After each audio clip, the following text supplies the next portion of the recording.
Hi guys, this interview really put the cat amongst the pigeons when it came to trans women in women's prisons. Now, Vanessa Frake is a former governor, an author, but currently an advisor to Nigel Farage when it comes to prisons. And what she had to say here really upset a lot of Reform UK supporters, at least online. But I think this is another attempt by Farage to appeal beyond his base. Have a listen. Should trans women be automatically removed from all women's prisons all the time? No, I don't think they should. What I do think is that each should be risk assessed on an individual basis. I think it depends on a lot of factors. And the prison service is, my life was spent doing risk assessments. And, I think based on that risk assessment depends on where that person should go. But the Supreme Court might actually check, the ruling by the Supreme Court might say, actually, what all prisons have to be. No one who's not biologically female should be in a women's prison.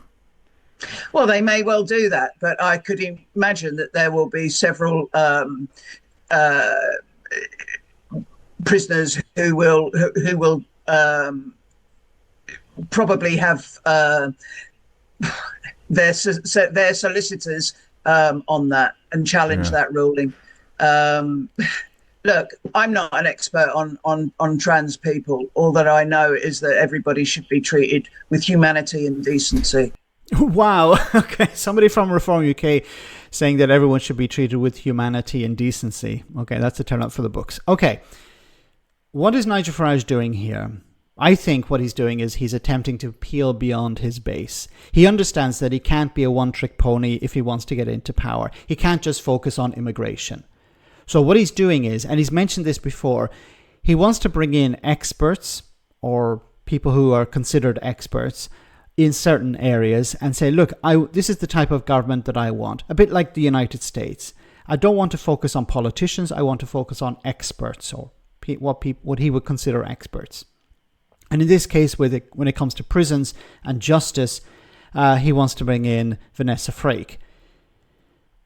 Look, I'm not going to comment here on what she said about trans people and what's going to happen with trans people, but this is more about what Farage is doing. He's been looking at polling, no doubt, and there is a significant amount of polling that supports the idea of trans women. There are a number of caveats, but trans women should be allowed to enter women's prisons. The reform base is locked in. So there are people going to vote for Nigel Farage irrespective of the issue. So Farage is somewhat free to say certain things or to move in a different direction because he knows a certain block of voters will vote for him anyway. So it doesn't matter what he does. A bit like Donald Trump. Donald Trump saying that he could shoot somebody on Fifth Avenue, I believe it was, and he wouldn't lose a voter. Farage is in a similar situation. He knows there's a certain cohort that will vote for me no matter what.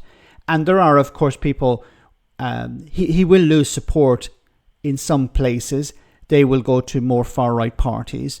But he knows that he will make up lost voters if he moves further to the centre. Now, I don't believe Nigel Farage actually believes these things.